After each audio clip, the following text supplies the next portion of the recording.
Ajá. Ya, listo. Ok, bien. Muy buenas tardes. Retomamos nuevamente esta actividad de los Zoominars. Primero que todo, vamos a agradecer por su participación eh, con esta iniciativa de innovación que organiza UDO Alumni Foundation.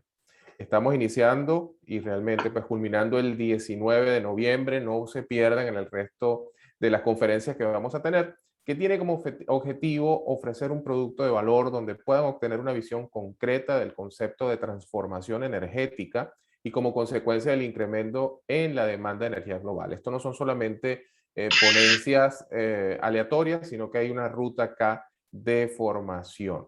El objetivo que tiene pues UDO Alumni Foundation, somos un grupo de egresados de la Universidad de Oriente, inicialmente ingenieros químicos, entendiendo esa problemática, pues realmente hemos trascendido un poco más y hay otras personas de otras especialidades que nos han estado apoyando. ¿Cuál es nuestro propósito? Nuestro propósito es precisamente conectar a la comunidad de egresados que está en el mundo, promoviendo esas actividades de desarrollo y adicionalmente, pues con ese auspicio del uso de la tecnología, podemos entonces mejorar el desempeño académico de los profesores. El día de hoy nosotros tenemos el honor de tener a nuestra colega Eliana Veloso. Eliana pues es ingeniero de proceso líder como tal.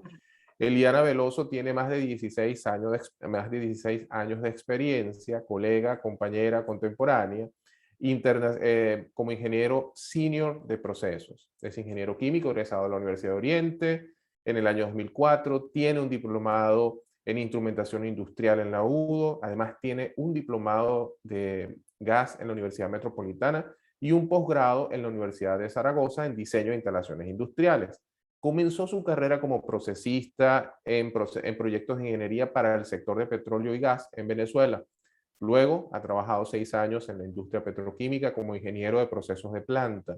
En el año 2012 empieza a trabajar fuera de Venezuela, primero en Noruega, donde trabajó como ingeniero líder de procesos para proyectos en la industria petrolera en instalaciones costa afuera, y luego para los Países Bajos, donde reside actualmente y trabaja como líder senior de procesos para proyectos relacionados a la transición energética de los Países Bajos y Bélgica. Eliana ha sabido trasladar sus conocimientos y experiencia del sector petroquímico y del petróleo y el gas a proyectos de eficiencia energética, energía geotérmica, hidrógeno verde y captura de almacenamiento de carbono. Por su español, también colabora activamente con la compañía en el desarrollo de negocios para la transición energética en América Latina, sobre todo para la explotación de la energía geotérmica.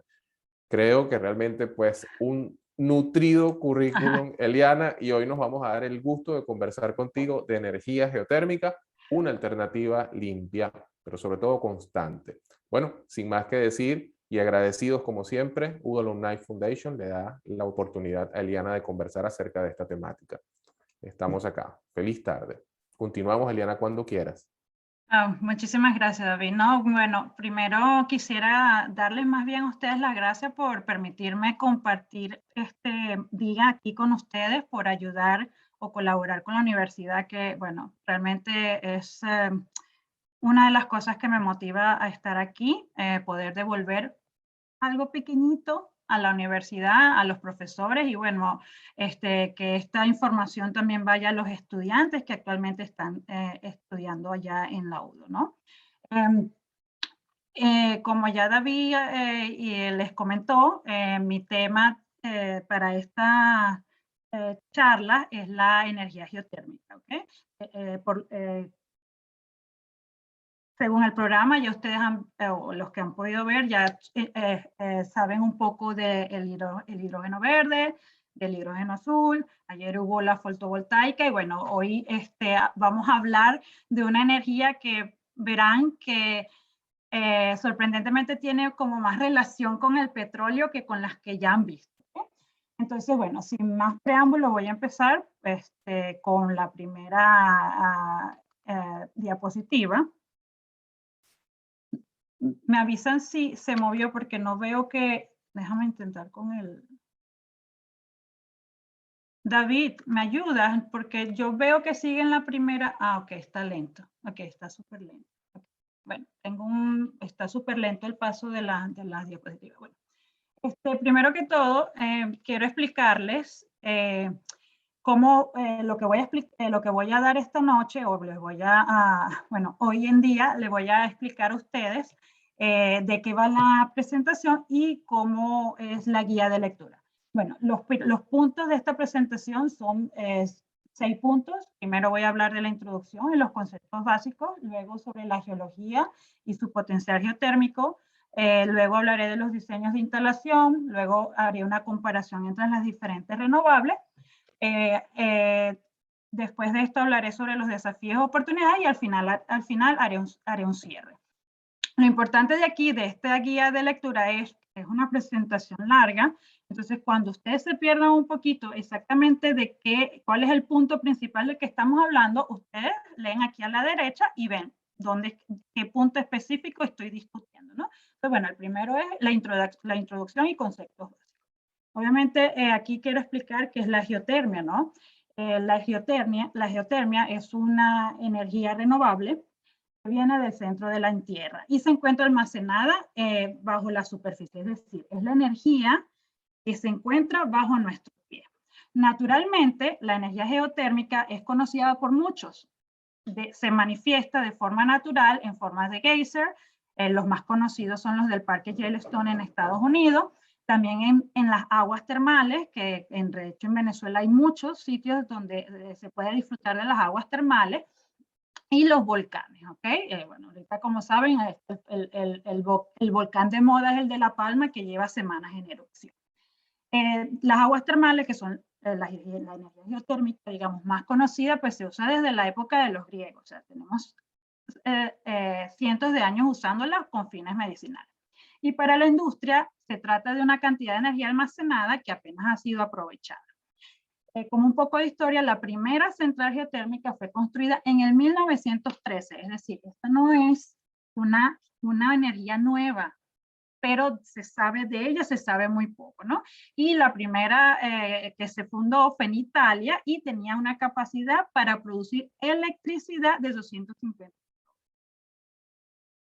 Ahora, los usos. Los usos de la geotermia se dividen en dos grandes partes, ¿no? El primero es el del calentamiento y, el de uso directo, que significa que no hay transformación de energía, es decir, el agua o la energía geotérmica que se encuentra atrapada es utilizada en la superficie y solo su calor se transfiere. Por ejemplo, entre los usos que tiene es para calentar, aquí lo pueden ver, calentar casas, calentar la industria, calentar los invernaderos donde se cultiva la comida, los alimentos. También puede ser para enfriar. Después les explicaré cómo el calor se usa para enfriar un poquito. También se puede utilizar para producir electricidad. Luego está el uso indirecto, que es cuando hay transformación de energía. ¿Okay? Entonces es cuando esa energía geotérmica a nivel de superficie se usa para, por ejemplo, producir electricidad. Entonces, ¿qué pasa? Que normalmente es vapor muy caliente que viene de la tierra y se pasa por una turbina y esa turbina mueve un generador y el generador genera electricidad. Entonces, ahí hubo un cambio de energía, digamos, de energía térmica a energía cinética. ¿Okay? Y bueno, algo muy importante que quiero aquí que se me pasó un poquito es que normalmente los usos directos es esta energía geotérmica que llega a la superficie normalmente viene con temperaturas menores a 150 grados. Y la de uso indirecto, pues normalmente es vapor que viene seco o con algo de líquido y normalmente viene a temperaturas por encima de los 150 grados. Ahora, ¿cuáles son los beneficios? Bueno, es una energía renovable, limpia, eficiente. ¿Por qué es renovable? Bueno, porque se considera ilimitada, proviene del centro de la Tierra. El centro de la Tierra está siempre allí, está siempre caliente.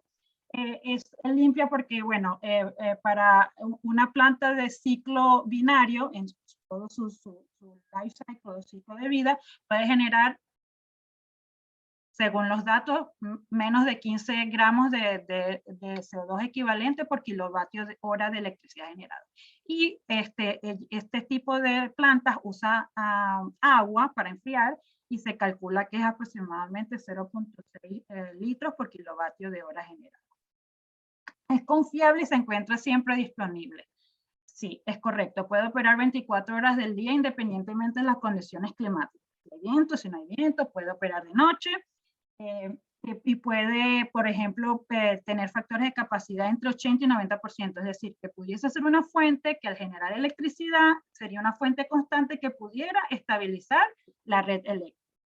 Se puede almacenar, porque bueno, el calor, esa agua caliente, ese vapor se puede almacenar en tanques por un periodo de tiempo. Obviamente, mientras más horas o más días pasan, pues la temperatura baja y ya ahí pierde un poquito su capacidad, su poder calorífico. ¿Okay? No requiere grandes espacios, de hecho se calcula que para una planta más o menos requiere de 100.5 kilómetros por teravatio hora de producirá de calor o electricidad. Y se puede instalar en sitios remotos para producir la electricidad, calor o frío, en comunidades pequeñas, por ejemplo, típicas de Latinoamérica o de Asia. Hay comunidades muy pequeñitas que es muy difícil que les llegue el cableado eléctrico o que el servicio sea, digamos, confiable. Entonces, bueno, una planta de este tipo pequeñita, por ejemplo, de 0.5 megavatios de electricidad, pudiera dar electricidad a 500 casas. Esto es un valor más o menos en Indonesia, lo tomé porque, bueno, pienso que puede ser más o menos el mismo consumo en Venezuela, por ejemplo, porque es un país. Ok. Ahora aquí empiezo, esta es la parte un poquito, digamos, más teórica. Voy a hablar un poquito de la geología y el potencial geotérmico.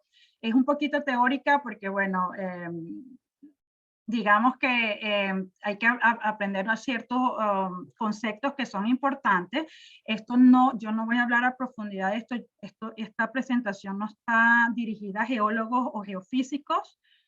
Así que hablaré un poquito por encima y bueno, es un poquito, digamos, más lenta porque es teoría, pero ya luego después es más dinámica la presentación. Entonces, yo comenté que la energía geotérmica siempre está, o sea, es la que está debajo del suelo y que siempre está allí. De hecho, actualmente, o sea, donde tú estés parado, y muy probablemente debajo de ti hay una energía. Pero si está siempre allí, ¿por qué no está en todos lados? Porque, bueno, si yo abro, o sea, se abre un pozo no sé, de 4 metros y ya tengo geotermia, pues no funciona así de fácil. Entonces, voy a explicar un poquito qué pasa en el subsuelo y, bueno, unos conceptos muy básicos, ¿no? Que esto es importante para luego entender la producción a nivel de planta. Por ejemplo, primero voy a hablar del gradiente geotérmico. Este es sencillito. Esto es la variación de la temperatura en función de la profundidad en la que nos encontramos, ¿no? Por ejemplo, esto que ven aquí es el núcleo interno de la Tierra, muy caliente, y aquí está la corteza. La corteza es donde nosotros vivimos, o sea, donde nosotros nos paramos, donde están las casas, donde crecen los árboles. ¿Okay? Entonces, bueno, sí. ¿Qué pasa? La Tierra está muy caliente en el centro, pero ese calor pues, se transmite a las diferentes capas y a medida que se va transmitiendo, pues hay unas pérdidas de calor. Entonces pueden ver que a medida que se sube, pues la temperatura va, digamos, disminuyendo y viceversa. Y esta gráfica es muy buena porque ustedes pueden ver que por ejemplo, creo que esto es catalán, pero esta es la corteza, a medida que se baja en profundidad, que es esto de aquí, pues la temperatura aumenta. Y aquí pueden ver, por ejemplo, que de repente hay como un cambio en la tendencia. Esto es que hay un cambio de material, es decir, que ha cambiado la conductividad. Y bueno, obviamente los que vimos transferencia de calor saben qué pasa, por ejemplo, cuando se pasa a través. Pues es el mismo principio.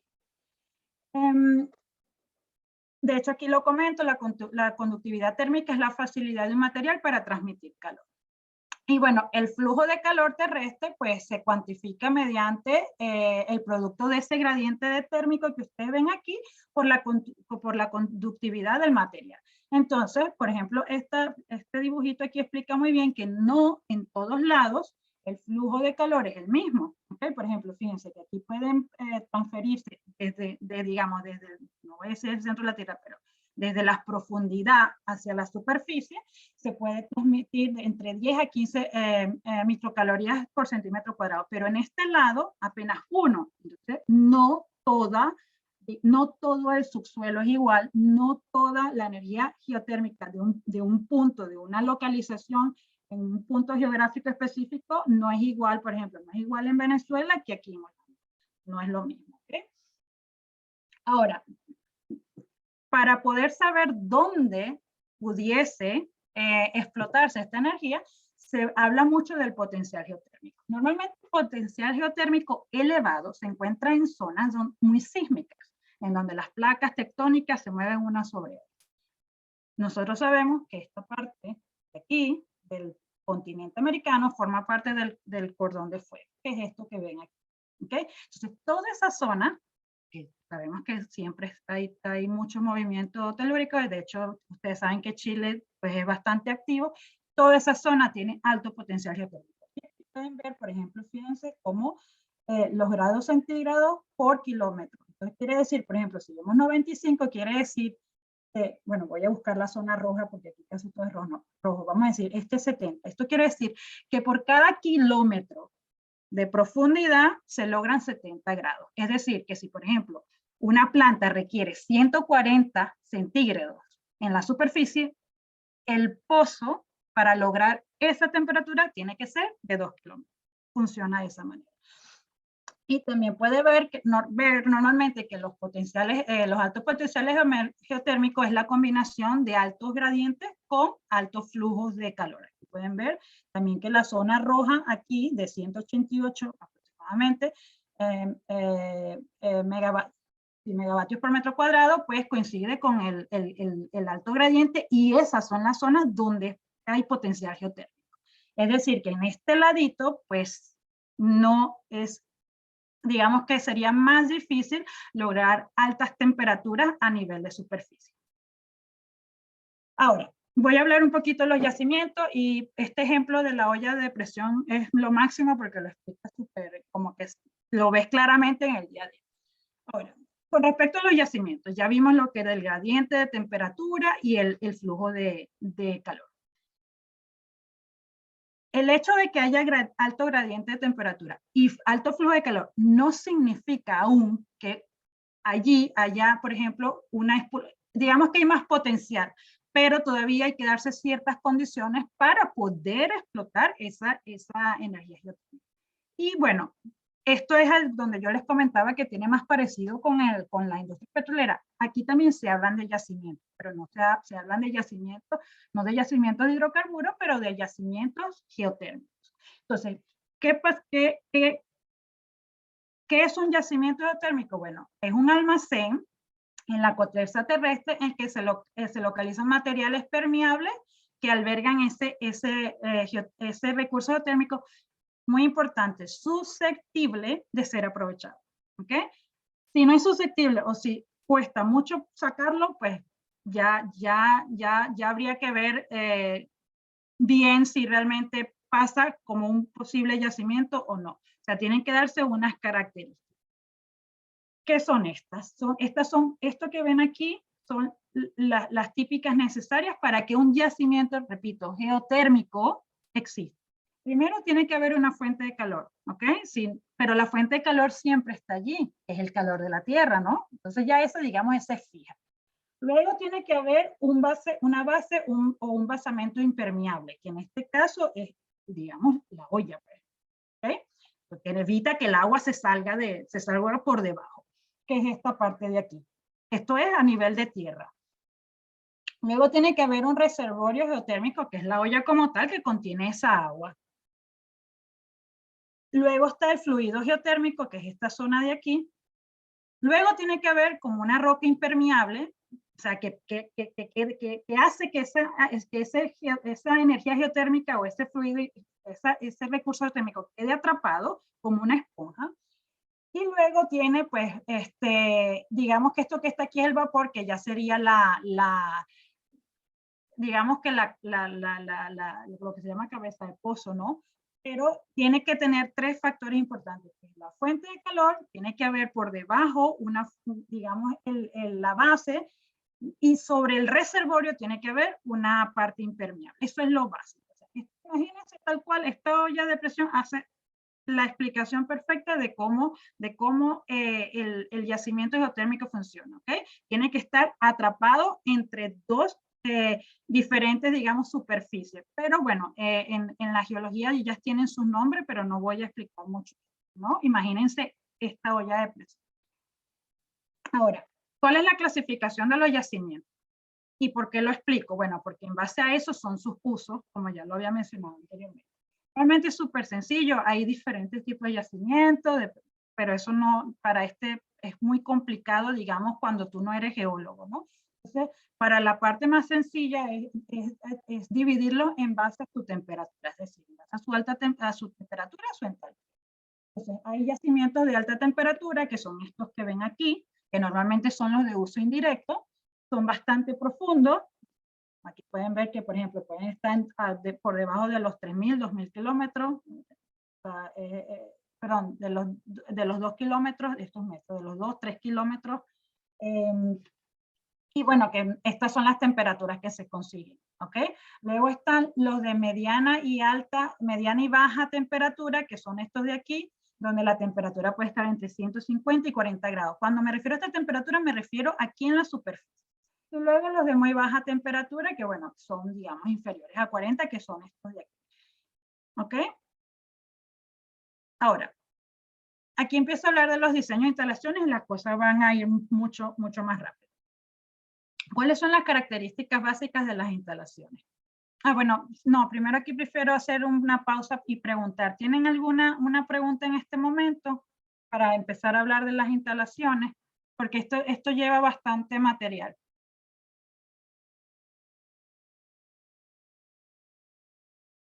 ¿No? ¿No? ¿No? Ok, súper. Okay, entonces, ¿cuáles son las características básicas de las instalaciones? Pues bueno, primero requiere 2 pozos, ¿ok? Y aquí hay una diferencia con la parte del petróleo. Tienen un pozo de producción y un pozo de inyección. Esto lo verán luego, más adelante. Normalmente el agua que llega a la superficie es corrosiva, tiene muchos minerales. Por ejemplo, aquí en Holanda es mucho más salada que el agua de mar y es difícil de tratarla, pues los procesos son bastante corrosivos. El uso del calor se debe maximizar en el intercambiador, en la turbina, porque realmente en lo que llega a la planta tú quieres tomar ese calor. La selección de materiales es clave en este tipo de instalaciones, sobre todo por la naturaleza del agua. Para tener altos factores de capacidad, o sea, de que tú logres que una planta opere 80%, pues requieres bastante redundancia porque a veces tienes que tener un tren parado para hacer mantenimiento. Bueno, porque hay mucha deposición de minerales, entonces tienes que parar, por ejemplo, para limpiar un intercambiador, pero entonces tienes el otro operando de manera que no tumbes la planta. Un proceso bastante simple desde el punto, obviamente eso no tiene destilación, no es multicomponente, nada a nivel, digamos, comparable con una refinería, ni remotamente. Se debe controlar las presiones de operación para mantener altas temperaturas, para que no se gasifique, el agua no, porque a veces viene con gas, entonces si tú mantienes las presiones altas, pues el gas no se separa. Y requiere sistemas de inyección de química constante, ¿ok? Con respecto a, ahora voy a hablar aquí, pueden ver que voy a dividir entre uso directo y uso indirecto. Con respecto al uso directo, pues dependiendo de la temperatura a la que esté en la superficie, pues hay diferentes. Las que ya vimos que son de baja, pues, son bombas de calor, ¿ok? Las que son agua caliente hasta 100, pues se puede usar para calefacción, para calentar procesos industriales. La balneología son las piscinas de aguas termales que conocemos. Se usa mucho para la agricultura, para los invernaderos, como lo comenté. Y ya cuando viene por encima de 100, recuerden que esta va hasta 150 grados, pues estos son todos los usos. Normalmente aquí se usa mucho para esto, para ciclos binarios para producir electricidad. ¿Ok? Pero, por ejemplo, yo conozco un señor que en Honduras seca alimentos con la geotérmica. Entonces, bueno, todo lo que requiera calor y haya un yacimiento que se pueda explotar, eso tiene, digamos, potencial. Ahora, vamos a entrar directamente a las configuraciones. Fíjense, esta es una configuración, digamos, simple de los equipos principales de una planta de uso directo, ¿no? Aquí pueden ver, esto viene el gas del pozo, se pasa por un desgasificador, cuando son, por ejemplo, aquí en Holanda, siempre viene con metano y con CO2, ¿ok? Entonces, ellos se eliminan y se mantiene solo el agua. Estas bombas, como les comenté, mantienen la presión a cierto nivel para que cualquier remanente de gas que venga, que no se haya desgasificado, no se separe y no se forme flujo bifásico, porque si hay flujo bifásico, no se aprovecha el calor, ¿ok? Y adicionalmente aquí hay una bomba que no queremos que le llegue ningún gas. Entonces, bueno, el corazón de la planta es el intercambiador. Esto es tan fácil como esto es transferencia de calor. Esto es tan sencillo como QMSP delta T. O sea, no hay mayor cosa. El agua caliente pasa, el agua del pozo pasa a través de los intercambiadores, son varios, normalmente van en serie y en paralelo dependiendo la temperatura que se logra. Y bueno, aquí pues el proceso, sea el agua de proceso o el proceso que se quiera calentar pasa del otro lado del intercambiador, se transfirió la energía y ya después de ahí el agua pasa por unos filtros, sobre todo porque estas bombas de inyección manejan presiones muy altas. Entonces, pues son bombas que rotan muy rápido y obviamente no queremos partículas. Y ya de ahí regresa al pozo de inyección. Luego hay unos grafiquitos donde se ven los dos pozos cómo funcionan. También hay una opción que es con bomba de calor, que bueno, y lo mismo, el mismo principio, viene del pozo, pasa por el desgasificador si es necesario, pasa por la bomba y otra vez el intercambiador. La única diferencia aquí es que es el calor del pozo, digamos, de la geotermia, se usa en un ciclo cerrado, que es este amarillo, para una bomba de calor. Esto que ven aquí es la bomba de calor, ¿ok? Y el proceso, que es muy importante, pasa de este lado, ¿ok? Entonces no va tan directo como en el que vimos anteriormente del intercambio, pero sigue siendo uso directo, ¿ok? No se confundan, porque aquí solo hay transferencia de calor, ¿ok? Aunque no lo vean directo, el uso se llama directo.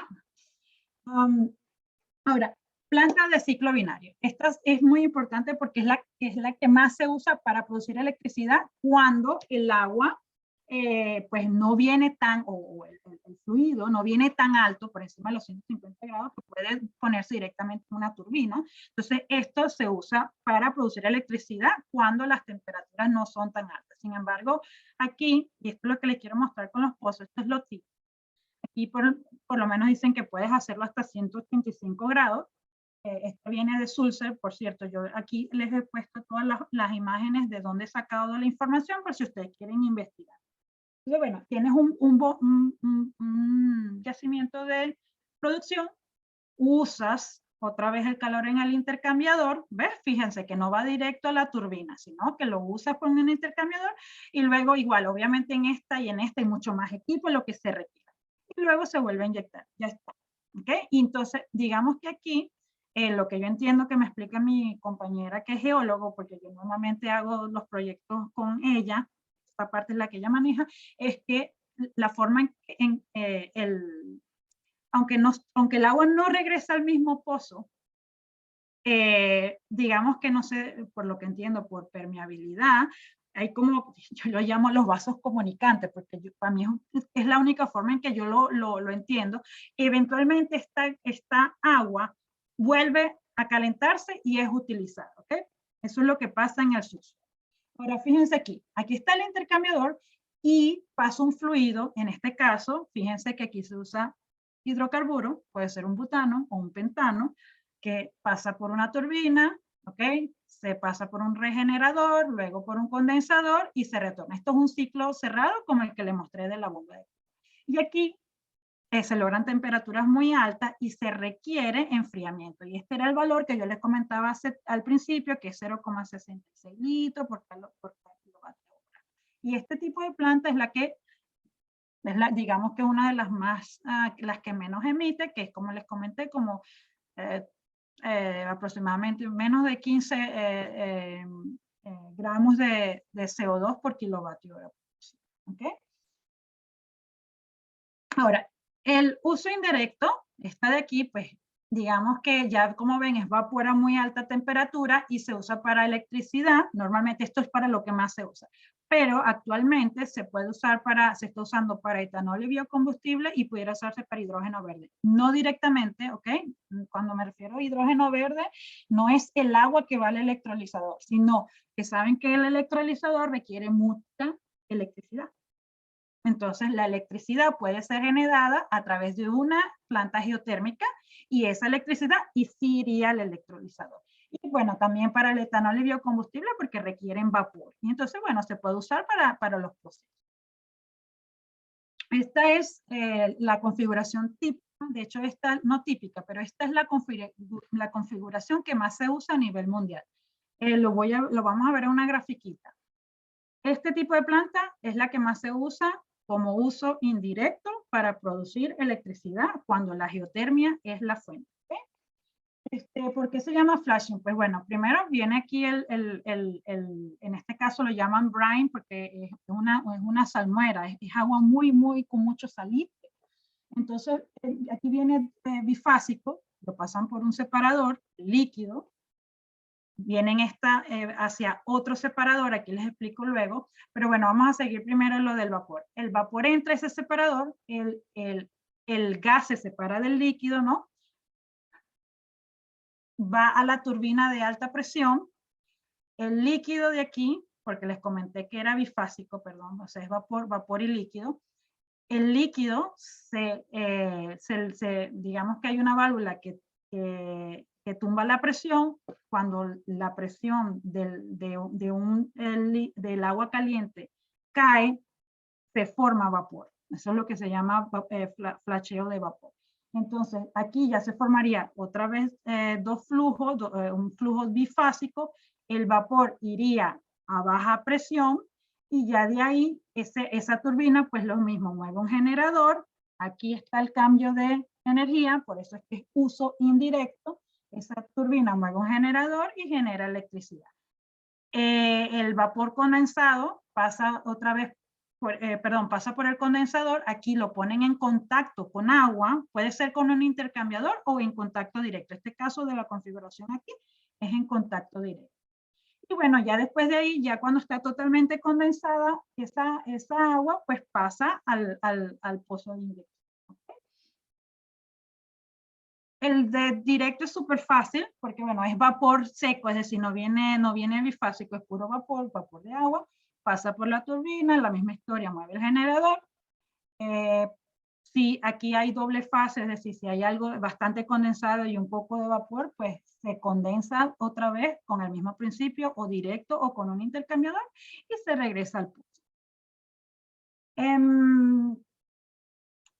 Ok. Aquí les puse un ejemplito de cómo, voy a echar un poco para atrás. Esta configuración que ven ustedes aquí, ¿ok? Yo la hice para esta presentación con un simulador que nosotros tenemos en mi compañía, que lo usamos no solo para la geotermia, lo usamos para todo, para cualquier tipo de proyectos que donde haya vapor condensado, incluso hace procesos. Ellos son los mismos, esta compañía son los dueños de Pro2, pero bueno, esto es un simulador nuevo más dedicado digamos, a las utilities. Y aquí pueden ver cómo ese tipo de configuración puede ser simulada. Esto es no es dinámico, es en estado estacionario. Pero, por ejemplo, este software permite ponerle controles y yo pudiese correrlo en dinámica y ver cómo fluctúa la presión y cómo la turbina o la temperatura o cómo se comporta la turbina si yo cambio una variable. Esto es normalmente lo que haría un ingeniero de proceso cuando trabajaría, por ejemplo, en mi compañía, cuando quiere hacer la simulación de esas plantas que acabamos de ver. Podemos simular casi todas las plantas que mencioné. La idea de esta diapositiva es, bueno, para que vean un poquito cuáles son programas que se pueden usar, por ejemplo, para la geotermia. Hay muchos otros, sobre todo para la parte de geología, pues hay otros tipos de programas que yo no manejo. Y también para la parte de corrosión, nosotros usamos un programa que se llama, en español sería OLI, en inglés es OLAI, que yo no lo uso, pero me quiero comentárselo porque se permite determinar, ver el perfil corrosivo del agua. Lo podemos simular también. Ahora, aquí les quiero hablar de ejemplos de configuraciones en cascada.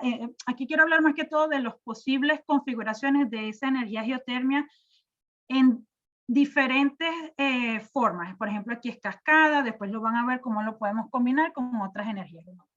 ¿Qué es cascada? Bueno, cascada es cómo se puede usar esta fuente, digamos, desde lo más caliente, ¿ok? Que serían 200 grados, en ese caso, probablemente esto de aquí, uso indirecto, ¿ok? Luego, pues cuando saldría de la planta, estaría ya en 150 grados, entonces pasaríamos a uso directo, se puede usar para procesamientos de alimentos, para plantas de refrigeración. Cuando sale de aquí, pues serían 100 grados, sigue siendo uso directo. A 100 grados se puede usar para acondicionamientos de edificios, para invernaderos.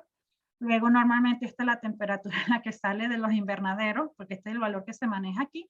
Pudiese usarse para acuicultura, por ejemplo, para peces, si hay alguna granja de peces, y ya bueno, a los 20 grados y ya es muy poco lo que se puede hacer con ella y ya se regresa al pozo. Esta, por ejemplo, sería una red de calefacción. Yo realmente no he trabajado en ningún pozo, perdón, en ningún proyecto en la que haya este tipo de configuración. Realmente me parece interesante si realmente se pudiese hacer, ¿no? Aquí, por ejemplo, ven la planta geotérmica, aquí está el pozo de producción, el pozo de inyección, aquí tienen el yacimiento, a lo que ya les expliqué, que esta roca de aquí no, debe ser no permeable. Entonces aquí está digamos, el vapor o el agua caliente atrás. Entonces, bueno, se bombea a la planta geotérmica, ya se usa como en alguna de las configuraciones que le mostré, en un intercambiador o en una bomba de calor o lo que sea, regresa al pozo y ya de aquí lo que ven en rojo pues es el agua caliente, ¿ok? Y el azul pues es el agua fría una vez ya se ha utilizado. Entonces fíjense que aquí está una combinación con colectores solares. Aquí le puse el dibujito de los colectores, cómo funciona. O sea, usan los paneles solares para calentar el agua, ¿ok? Y ahí es donde se almacena, porque todavía lo que se puede hacer es usar esos paneles para transformar esa energía solar en energía, digamos, térmica y almacenarla en agua. Aquí tendrían el calentamiento, el almacenamiento. Que está aquí es un calor residual industrial. Esto quiere decir que aquí el calor, por ejemplo, de un proceso se pasa por un intercambiador y también calienta agua. Entonces, de este lado también, por aquí viene agua caliente, se genera aquí. Este también genera agua caliente, la planta genera agua caliente y ya iría a los usuarios. Por ejemplo, aquí, por ejemplo, se puede usar para calentar viviendas multifamiliares o viviendas unifamiliares, o un edificio de oficina, o un edificio terciario. Ya de una vez que se usa, obviamente se transfiere, cuando se usa aquí ya no es caliente, se vuelve fría, y bueno, regresa a los puntos de producción donde se vuelve a intercambiar. Esta es una community thermal, esto es una red comunitaria. Aquí pueden ver, por ejemplo, la combinación de las turbinas de viento, la fotovoltaica. Es el mismo principio, aquí está la planta central, pero esto tiene otro tipo de configuración. Esta es lo que se conoce como bomba de calor geotérmica. Nosotros no hacemos proyectos de este tipo porque es más que todo digamos, para parte comercial, como para, ¿cómo explicarlo? Como tú puedes, si tú quisieras, tú mismo le pagarías a una persona para que te instalara una bomba geotérmica en tu casa. Entonces nosotros no hacemos ese tipo de proyectos. Esta configuración aquí es de una bomba geotérmica. Pero bueno, se puede hacer muy, muy grande y generar calor. Fíjense que aquí usa el calor, pasa por una heat pump o otra bomba de calor, se calienta el edificio. Aquí está el absorbedor y aquí les puse el ejemplo y ustedes dirán, bueno, pero ¿cómo el agua caliente produce aire acondicionado, digamos? ¿Cómo enfría? Bueno, aquí le puse el dibujito. Realmente esto es un chiller de absorción o una bomba de calor de absorción, también se le llama así. Es bastante compleja, no es como la otra, como la bomba de calor que les mostré al principio, sigue siendo un circuito cerrado, ¿no? Pero sí tiene muchos más intercambiadores. Y esto que ven aquí es el fluido caliente de esta entrada que ven aquí, sería esta de aquí. Entonces, bueno, entra el generador hace que se mueva, digamos, el fluido que está atrapado aquí. A veces eso es una sal o a veces puede ser amoníaco. Entonces, bueno, tiene que haber diferentes fuentes de calor para que este calor se transforme en frío, pero es posible, existe, está actualmente en uso. Aquí también, fíjense, lo ponen en una bomba de calor, pero bueno, lo que me llamó la atención aquí es que, por ejemplo, de un proceso anaeróbico donde hay bacterias, pues pueden generar calor y eso pues puede generar electricidad.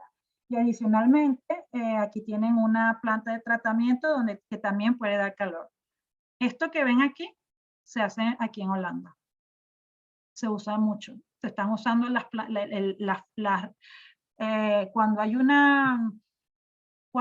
una corriente caliente de las plantas de tratamiento, se usa en un intercambiador y se usa para calentar las redes. Y esto también, ahorita bueno, Jordi sabe más de eso que yo, pero cuando hay un proceso de las plantas de tratamiento donde se usa un reactor, se llaman reactores anaeróbicos, que es donde la bacteria pues come los residuos y los transforma. Y uno de los productos de esa transformación es el metano. Y eso es lo que se llama biogás. Y ese biogás va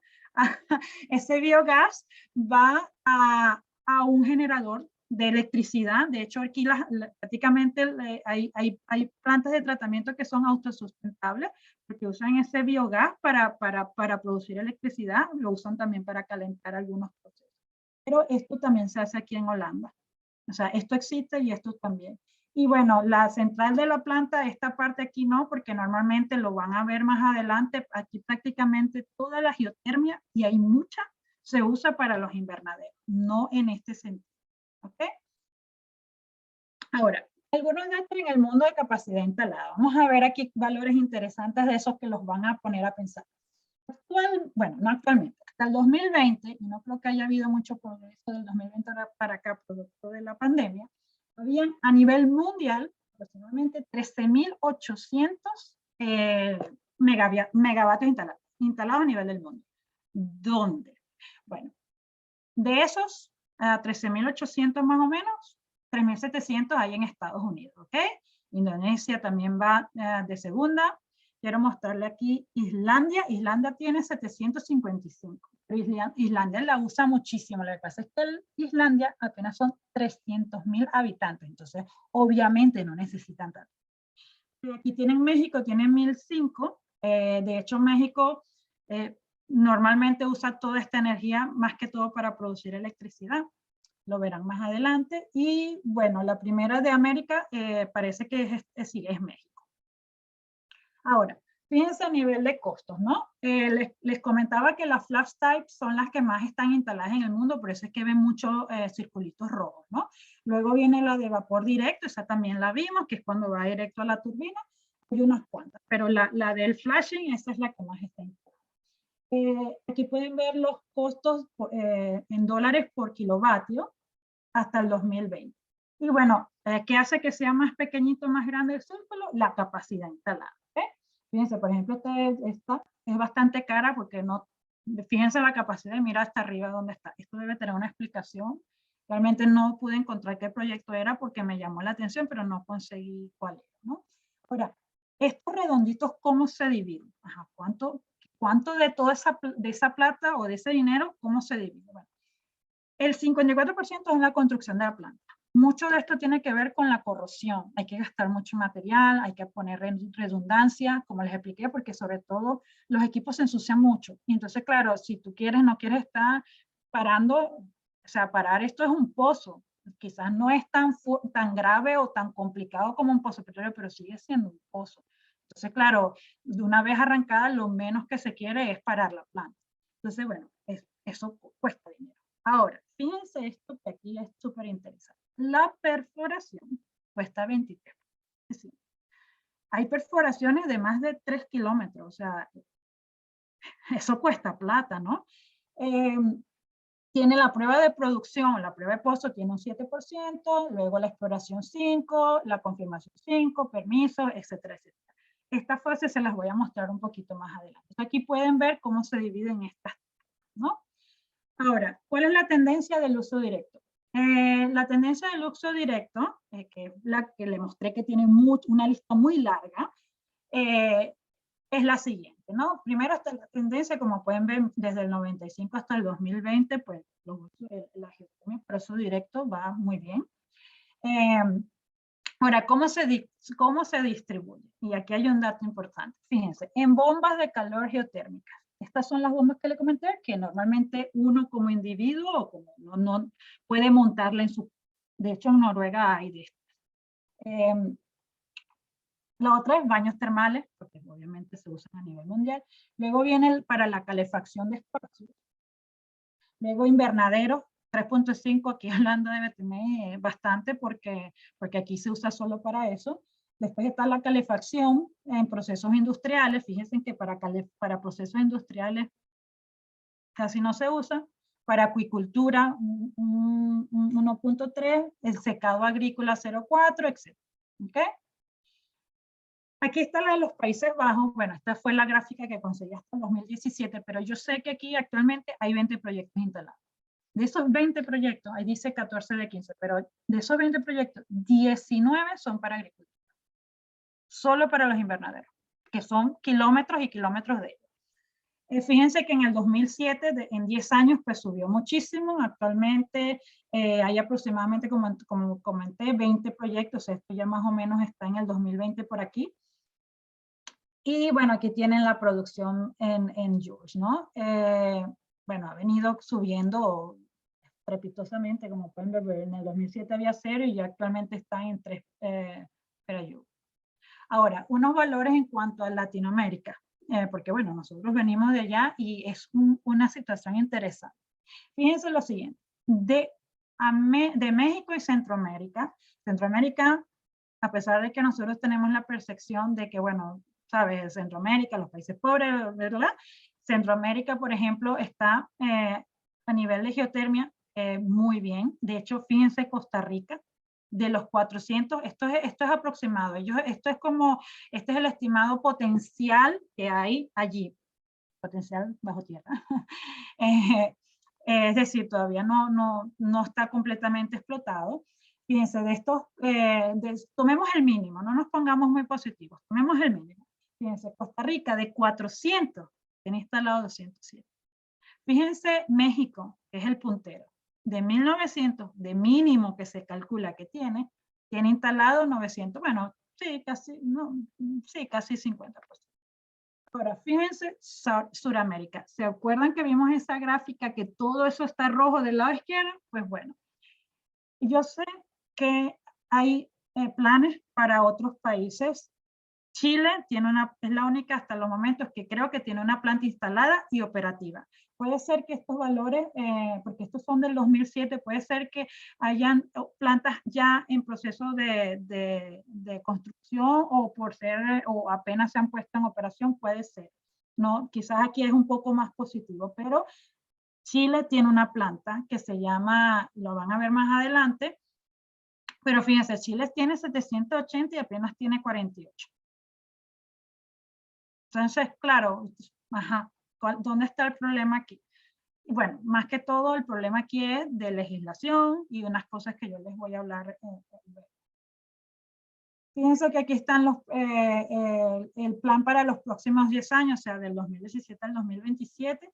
Fíjense que sí, Costa Rica todavía tiene planes, El Salvador, Guatemala, México también, Nicaragua, total 10 campos explorados.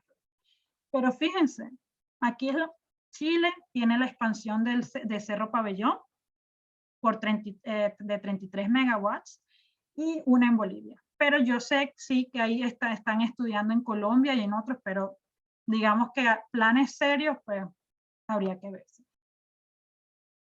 Esto es Cerro Pabellón. Esto funciona. Esto existe. Esto es una planta de ciclo binario, la que le mostré en el ciclo ranking.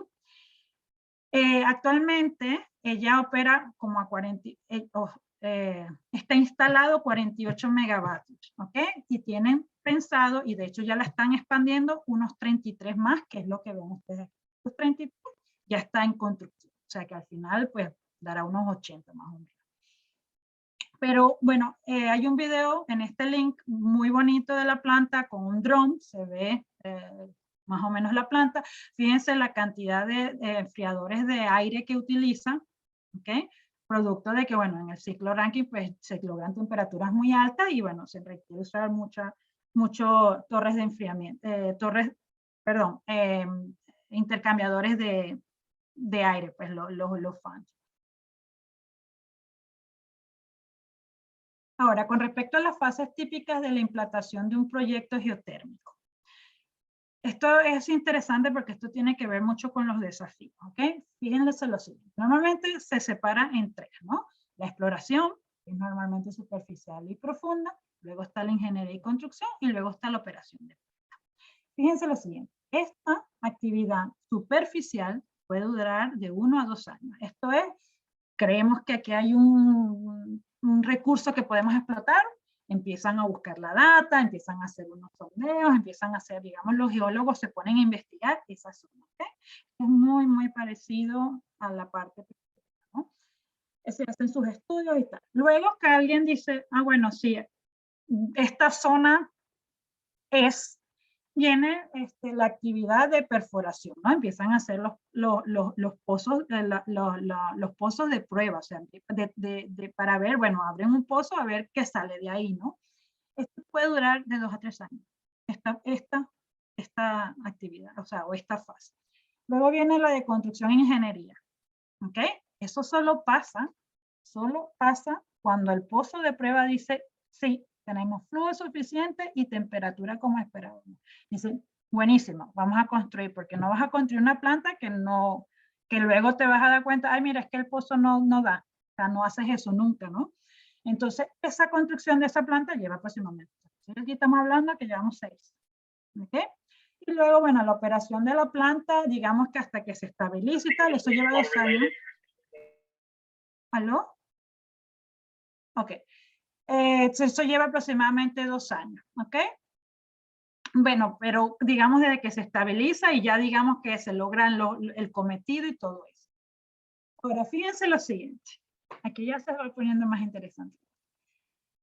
Fíjense, en la primera fase empiezan 7 a 10 proyectos, es decir, imagínense estado Anzoátegui, creo que todos vivimos allí o conocemos Venezuela. En el estado Anzoátegui hay 7 y 10 proyectos, están buscando uno en el Tigre, uno, no sé, uno en Barcelona, uno allá abajo en la Faja, o sea, hay 7. Están averiguando dónde está el mayor potencial. Después de que hacen todos los análisis y se gastan en dólares, de 1 a 2 millones de dólares, dicen, uy, estas dos zonas, el del Tigre y el de la Faja, estos son los que más potencial. Y empiezan la perforación, ¿okay? Hacen el pozo, chequean qué es lo que sale de ese pozo y dicen, vale, después de perforar, que ahí es donde está la plata, pues son 23, puede ser de 23 a 34 millones, por lo menos fíjense que esto es yo pienso que estos valores busqué y estos son, digamos, aproximadamente en Estados Unidos. Esta es una referencia de Estados Unidos. Pero bueno, hablemos de Venezuela. Después que se gastan ese dinero, dicen, el Tigre no, la Faja. Y van y dicen, bueno, la Faja es, aquí vamos a montar la planta. Entonces, bueno, en la planta pues ya los valores, por ejemplo, bajan comparado con la perforación ¿ya? Esto, perdón, no siguen siendo altos porque esto es 3.7 o 4.5 por megavatio. Por megavatio. Les comenté que Cerro Pabellón tenía 48. Entonces vayan sacando la cuenta. Y bueno, ya cuando la planta está operativa, pues sí bajan los costos, porque como les comenté, es una planta bastante sencilla, es una planta que, bueno, que solo, digamos, la mayoría de los costos operativos es en el personal que va, que prácticamente no requiere personal ahí, porque es una planta bastante estable. La gente va, chequea, toma unas muestras y al día siguiente regresa. Eso no es tan complicado, pero bueno, el mantenimiento se lleva una cantidad importante porque bueno, hay que limpiar este filtro, sobre todo los filtros hay que limpiarlos a cada rato. Entonces bueno, hay que parar, hay que venir esta semana, una vez a la semana se limpia el filtro. Bueno, eso genera dinero, pero obviamente ya no tanto como cuando empezamos la primera fase. ¿Okay? Entonces, ¿cómo se traduce esto? En esto. Que al principio los riesgos, miren dónde están, súper elevados. O sea, ¿se acuerdan? Empiezan 7, 10 proyectos, se van diciendo este no, este sí, este no. Y entonces, bueno, los riesgos van bajando, ¿no?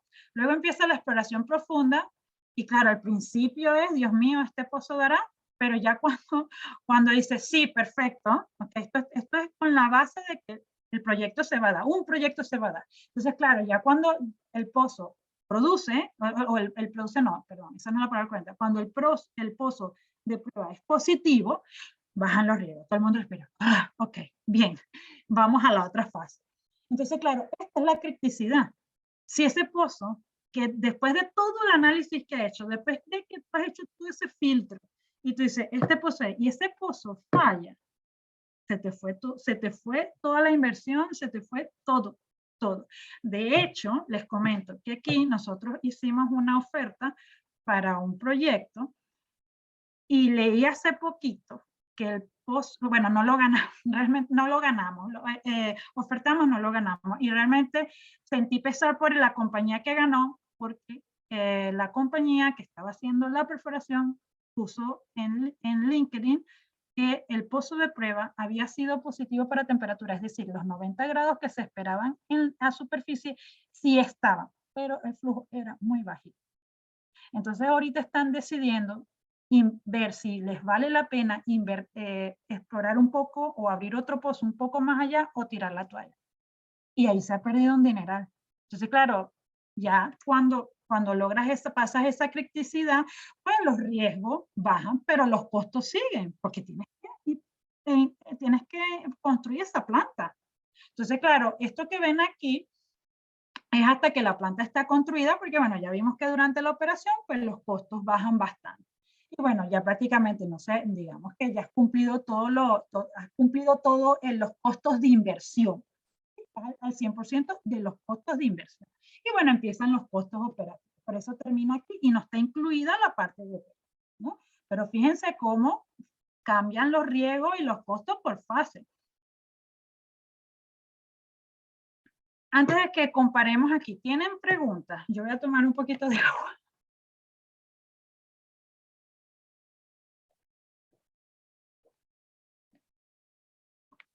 Ok, no escucho nada. Bueno, ahora estamos aquí en la comparación entre las diferentes renovables. Y bueno, aquí pueden usar la información que han adquirido de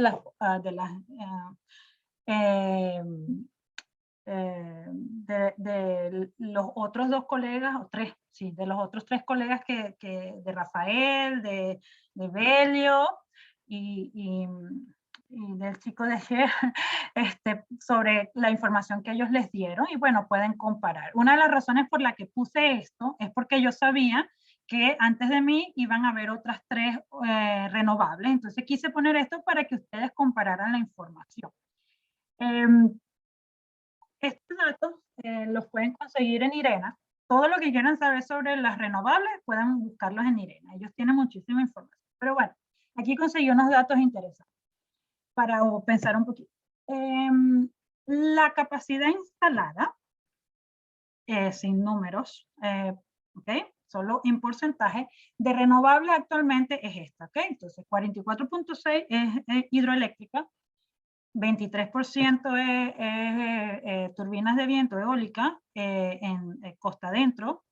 Esto que está aquí, si no me equivoco, este pedacito aquí es costa afuera, pero sigue siendo eólica. Entonces, bueno, se podrían sumar las dos, digamos.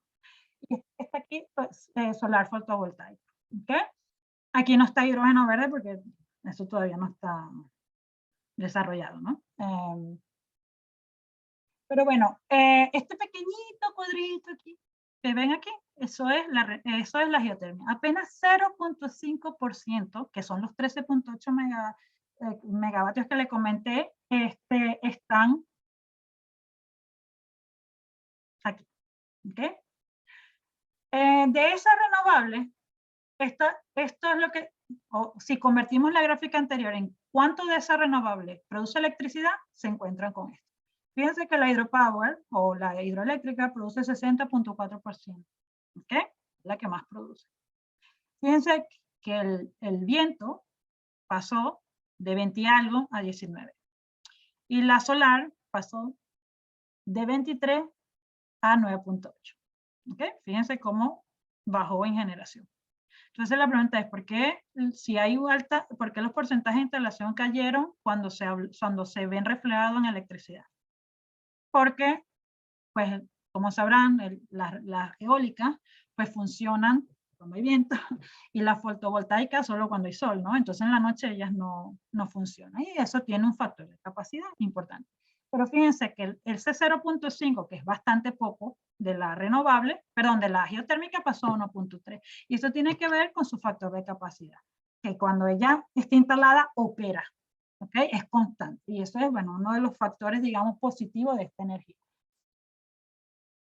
Fíjense, aquí están los factores el factor de capacidad. Fíjense que la geotérmica es uno de los más altos. Obviamente la bioenergía la tiene porque el biocombustible tiene el mismo principio que el combustible. Tú lo puedes almacenar por meses y cuando lo quemas te dio la energía que necesitabas, ¿no? Pero fíjense que la fotovoltaica cae bastante.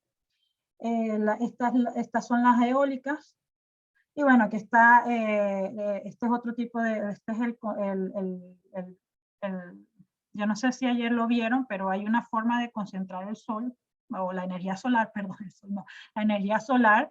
Hay unos proyectos en Chile y en España bien interesantes con respecto a ello. Ellos lo que hacen es que convierten esa energía solar, la transfieren a un fluido y ese fluido se almacena y eso, ese fluido almacenado como energía térmica, sí me imagino, puede producir, hasta donde entiendo, se puede usar para producir electricidad cuando no hay sol.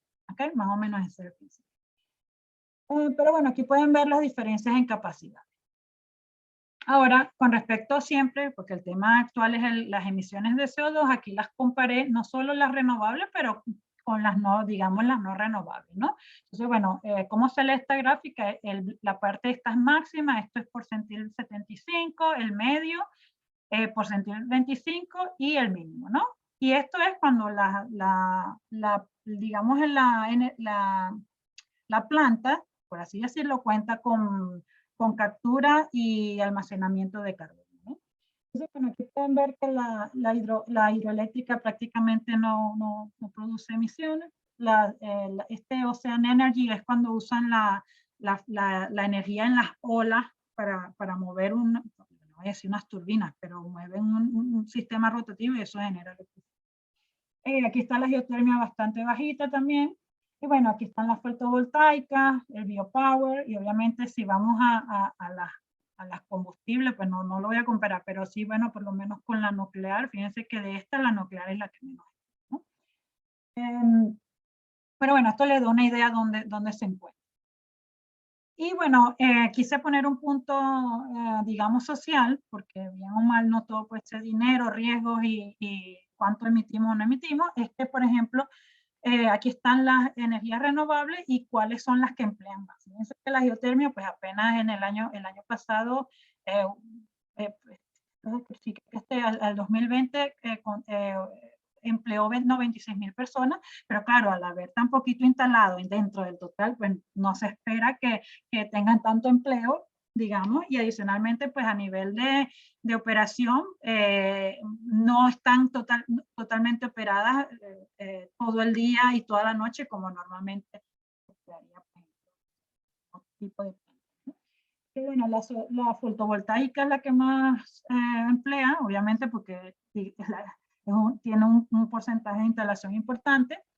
Y bueno, aquí después está la hidroeléctrica, también emplea mucho menos, pero también yo pienso que es porque, bueno, no creo que sí haya mucha gente todo el tiempo en una planta hidroeléctrica, ¿no?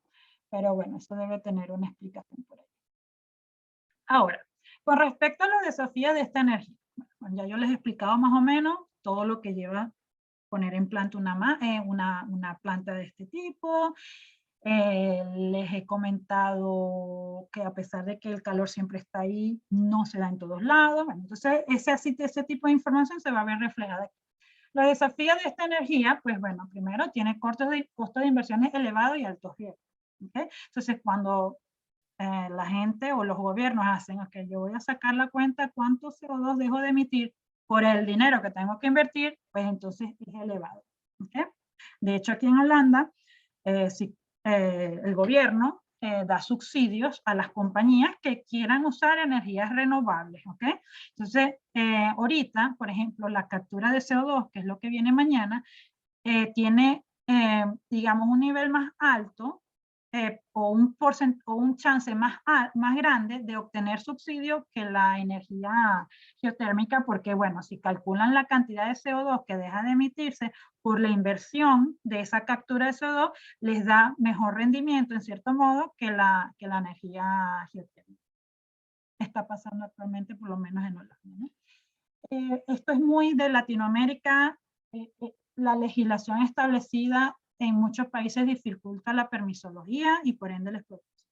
Porque el problema de esto es que alguien puede decir, bueno, pero entre dentro de la ley de hidrocarburos, pero es que esto no es un hidrocarburo. O sea, es que hay que hacerle un marco legal. Y el problema está en que en muchos países es inexistente. Entonces, claro, la gente quiere, pero cuando empiezan a investigar, ¿qué tengo que hacer? ¿Cuál es el papel? Se dan cuenta que no hay ley. Y eso nos pasó en Colombia para una planta, para una cervecería. Ellos querían instalar una planta, querían que nosotros hiciéramos una evaluación del potencial. Realmente entramos por allí. Y una de las razones por las que ellos querían eso era porque esa planta en Colombia no está en una ciudad, sino está en Bogotá, no está en una ciudad grande, sino, creo que por lo que entendí, está cerca de Bogotá, pero como a unas horas, ¿no? Entonces, la persona nos explicó que el servicio eléctrico es malo, o sea, malo en el sentido de que a veces no pueden, hay caídas de producción porque tienen, no voy a decir días, pero o sea, un par de horas a la semana en que no hay electricidad, entonces no producen y eso pues ya está generando un problema. La otra cosa es que hace un par de años hubo una crisis con el gas, con el precio del gas en Colombia y ellos usan el gas para producir el vapor que usa la cervecería. Y el precio del gas estaba altísimo y adicionalmente el gobierno, como tenían bajos niveles, el gobierno le dijo, para ustedes no hay gas, el gas va para esta, y ustedes no están dentro del proyecto. Y ellos hubo un momento que de verdad se vieron críticos con el gas, de tener que decidir, ok, si no nos dan el gas en 2 semanas tenemos que parar. Entonces eso los hizo pensar, ok, nosotros no podemos estar así. Entonces ellos dijeron, bueno, pero ellos saben que hay como unas fuentes termales como a unos kilómetros de allí y ellos querían ver si de esas fuentes termales podían sacar algún tipo de energía. Claro, cuando tú tienes esa necesidad, pues la geotermia tiene sentido. Entonces, al final, nosotros realmente, cuando vimos el perfil, no lo tenía. Y entonces le dijimos, mira, no te vamos a ofertar, hacerte una evaluación, porque para decirte que no te vale.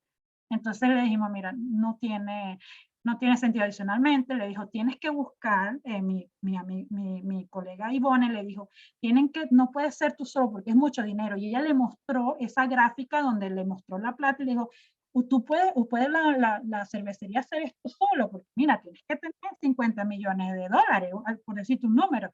Y entonces, claro, cuando él escuchó, pero tanto, él dijo, sí, es dinero. Entonces, él dijo, bueno, yo ahí yo voy a averiguar porque hay ciertas industrias que quizás tengan el mismo interés que nosotros y no lo consiguen.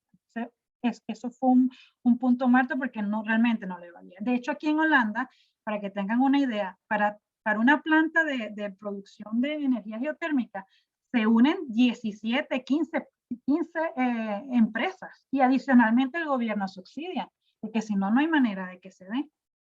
Entonces, bueno, eso es lo que pasa. Y bueno, y también volviendo a Colombia, cuando el muchacho empezó a hacer sus averiguaciones, ok, ¿cómo se hace? Se dio cuenta que no había legislación. Entonces digo, mira, o sea, es que estoy todo de mano de se acabó. O sea, ya está. También hay poca comunicación y difusión. De hecho, les comenté, desde 1903 empezaron a producir, pero fíjense, hay muy poquita instalación. ¿Qué ha pasado? ¿Qué ha pasado? De hecho, yo debo confesar que yo de esta energía no sabía hasta que mi compañera Ivonne, que ha visto un potencial en Latinoamérica, me dijo, mire, Eliana, ella habla español, pero pues quería buscar a alguien que hablara, pues, y que, bueno, que entendiera cómo funcionan las plantas a nivel de superficie. Y como ya habíamos trabajado en 2 o 3 proyectos aquí, ella me dijo, para que me ayudes y tal. Y bueno, yo aprendí sobre la geotermia porque me involucré con ella, pero de resto yo sabía que yo tenía una compañera de geóloga que hacía geotermia, pero ¿con qué se comía eso? O sea, tuve que involucrarme para entenderlo. Y no es lo único que hago, o sea, esto es un pedacito de lo que yo hago porque no, digamos que como no tiene tanta salida, ella sí se puede dedicar a eso porque es geóloga, pero esto es un pedacito de los muchos proyectos en los que yo me involucro, porque si hago solo esto, pues estaría viendo, esa es una realidad. Los márgenes de ganancia son simplemente mucho menores para el agua caliente que para el petróleo. Imagínense, ustedes son una compañía y bueno, están pensando la geotermia y bueno, tienen que invertir dinero y dicen, bueno, igual tengo que perforar, igual tengo que perforar, y el petróleo da más dinero. Pues obviamente siempre ha habido más tendencia al petróleo. Realmente la geotermia, la gente que apuesta por la geotermia o es porque es como el caso de Colombia, o son zonas remotas, o esto le da más estabilidad, o realmente compañías que dicen, no, yo quiero invertir, yo de verdad quiero reducir mi huella de CO2 y yo no, hidrocarburo no. Y entonces les sale más caro o les genera menos beneficios, pero igual se proyectan hacia esa dirección. Como saben, son largos tiempos de ejecución de proyectos. Estamos hablando entre 6 a 8 años desde que empieza digamos, la investigación hasta que esa planta está operativa total. Hay un número limitado de compañía con el know-how y la capacidad financiera suficiente. La financiación para este tipo de proyectos suele ser limitada, tanto del sector privado como el del Estado. Esto es clave. O sea, no vale que un privado quiera invertir como esta compañía que les comenté, esta cervecera Colombia, si el Estado ni siquiera les dice, bueno, ok, vamos a hacer algo. Tú vas a invertir, bueno, ¿quién va a aprovechar este recurso? Bueno, 5 compañías. ¿Qué necesita? Que haya legislación, que me den un permiso. O sea, eso es, digamos, dinero del Estado.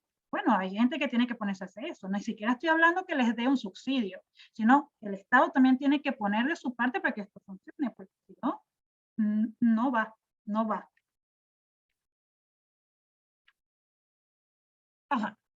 Con respecto a pesar de todos esos desafíos, que son muchos, digamos, ¿cuáles serían las razones para fomentar esta energía? Porque tiene que haber una buena razón que de verdad digan, bueno, sí, bueno, yo les comenté el caso de la compañía colombiana, conozco a este señor de Honduras que él ha hecho su know-how él mismo, él sabía que había un recurso, por lo que yo entendí de su historia, él hasta creo que perforó sin la permisología correspondiente, porque él sabía que necesitaba esa energía, porque no tenía la parte eléctrica, no le iban a dar energía, y él empezó y le fue dando, y actualmente ahorita tiene una planta operativa, pero bueno, él ha tenido que, ¿cómo se llama? Que hacer su propio, aprendiendo ensayo y error.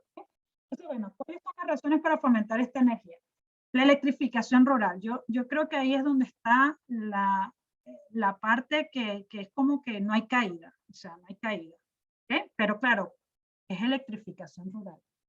Eso significa que el gobierno tiene que decir, bueno, la población de guajualito, no sé, una cosa pequeñita, esa gente nunca tiene electricidad, vamos a poner una planta, bueno, obviamente, porque está el potencial, ¿no? Primero se hace el estudio, mira, que ahí se puede instalar una planta y habría que decir, bueno, vamos a tratar de electrificar ese pueblo, ¿no?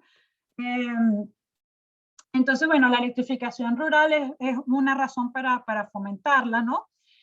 Donde la energía eléctrica es intermitente o inexistente, ¿vale? Puede servir para estabilizar la red, bueno, mientras de noche, por ejemplo, que la fotovoltaica no produce, pues bueno, si la plantita está ahí operando, pues produce su electricidad y la pone a la red eléctrica. Cuando se quiere diversificar las combinaciones de energía, decir, bueno, mira, yo no, con la eólica y la eléctrica, esto a mí no me da. Vamos a poner algo que sea más estable, ¿ok? Entonces, bueno, obviamente combustible. Entonces, bueno, la energía geotérmica puede ser una opción. O que está el cumplir el objetivo de los combustibles limpios, de que haya una compañía, mira, yo definitivamente me voy a hacer CO2 neutral para el 2030. Eso significa que yo no puedo quemar combustible. ¿Qué opciones hay? Pues la geotermia, si está dado, digamos, la situación geológica. Perdón. Utilizar fuentes de energía nacionales, por ejemplo, reducir la dependencia de combustibles importados. Y el uso, por ejemplo, hay una parte importante que es el uso de las bombas de calor geotérmicas, que vieron que es donde más se usa la energía geotérmica. Y bueno, esto es más que todo para casas, conjuntos de casas, un edificio, etc. Con respecto a las oportunidades, bueno, con respecto al know-how, pues mira, esta es una energía que usa yo creo que casi que todas las disciplinas. O sea, necesita geología, geofísico, el procesista, el mecánico, el de mantenimiento, el especialista en robotics, necesita el de CHA, necesita abogados por lo de la ley, necesita ingenieros eléctricos si están produciendo electricidad, necesita el de finanzas, o sea, necesita de todo porque esto es una planta. ¿Sí? Esto es una planta y obviamente está la parte de la perforación y la exploración y todo eso se requiere, ¿no? Entonces, bueno, hay bastante oportunidad para el que quiera, por ejemplo, trabajar en este sector. Con respecto a los puntos de mejora del proceso, bueno, por ejemplo aquí que siempre viene con CO2, o se está hablando de que para disminuir el CO2 la planta genera, producto de ese CO2 que viene con el agua caliente, bueno, una opción es secuestrar, instalar un sistema de secuestro. ¿Dónde hay también opciones? Bueno, digamos, en la investigación de materiales más resistentes a la corrosión. ¿Okay? ¿Cómo hacemos esa planta más barata, pero que también sea resistente a la corrosión? Integrar los sistemas con otras ingenierías renovables y bueno, mira, cómo evaluar, ok, ¿qué pasa si instalamos esta planta geotérmica, no sé, al lado de biofuels, ¿no? Y ver digamos, esa figura total de esa combinación. La otra cosa es los análisis de data de proceso para mejorar la eficiencia de la planta. Esto aplica a todas las energías renovables y no renovables. Actualmente hay mucho campo en la parte de análisis de datos. Esto aplica, pues yo creo que a todo digamos, cadena de producción, ¿no? Por ejemplo, aquí actualmente se pide que los estudiantes, y si hay algún estudiante que me escucha, que los estudiantes vengan con programación en Python. Entonces, claro, porque es un sistema que tú puedes programar donde puedes hacer el análisis de esos datos, de muchísima data, y hacer tendencias, hacer estos dashboards, les voy a mostrar uno ahorita, y bueno, ahí hay mucho campo, incluso si hay alguien que quiere dedicarse a hacer esto, ingeniero químico, mecánico, que de verdad le interese, ahorita hay mucho campo, ahí hay oportunidad y no tiene solo relación con la geotecnia. Respecto al marco legal, pues bueno, los cambios de las leyes, incrementar la seguridad jurídica de este tipo de proyectos. Por ejemplo, resulta que en mi casa, al lado de mi casa o en el terreno de mi casa hay un recurso geotérmico. Ajá, a mí me van a pagar por la explotación de eso. ¿Sabes? Ese tipo de cosas. O sea, o viene la compañía, no, yo te voy a comprar el terreno y tú dices, no, yo quiero que tú me des algo, ¿sabes? O sea, ese tipo de cosas. Y muchas cosas, sobre todo que esto no está establecido. Esto no está establecido. Pero bueno, ahí hay también mucha tela que cortar. Con respecto a las mejoras, en los puntos de mejora del negocio, pues hacer modelos de negocio más atractivos, cómo podemos hacer que estos costos bajen, cómo lo podemos combinar, no sé, incentivar los joint ventures, o sea, mira, esto es mucho dinero. Vamos a tratar de conseguir varias compañías de manera que nos separemos o nos dividamos los costos, pero también los riesgos. Al dividirse los costos, pues dividen los riesgos, ¿no? Incorporar más mecanismos para, bueno, que está aquí, ¿cierto? Incorporar más mecanismos para la mitigación de los riesgos, hacer, digamos, lobby para que el Estado no sé, lo promueva, de un subsidio, ese tipo de cosas. Mejorar los incentivos fiscales, por ejemplo, mira, yo estoy apoyando la transición energética, ¿será que puedo pagar menos impuestos? Ese tipo de cosas, obviamente no así, pero bueno, en un marco fiscal adecuado, ¿no? Y bueno, hacer mejor uso de las cooperaciones internacionales. Yo aquí menciono 3, de hecho nosotros trabajamos con la cooperación alemana. La cooperación alemana, esto es también a través de mi compañera Ivone. Nosotros cada cierto tiempo nos reunimos y los expertos de Europa se reúnen con gente de Centroamérica sobre todo, y hacemos intercambio de ideas, intercambiamos los conocimientos, y bueno, eso tiene que ver también un poco con el know-how. El Banco Interamericano de Desarrollo también está dando subsidio para las renovables en América, y también el Banco Mundial. Entonces, claro, hay mucha gente que quiere, digamos, no solo para la geotermia, pero para otras renovables, que puede hacer uso de estos, digamos, de estas herramientas o de estos fondos que están allí. Y nosotros, por ejemplo, a veces ayudamos a las compañías a cómo aplican a esto.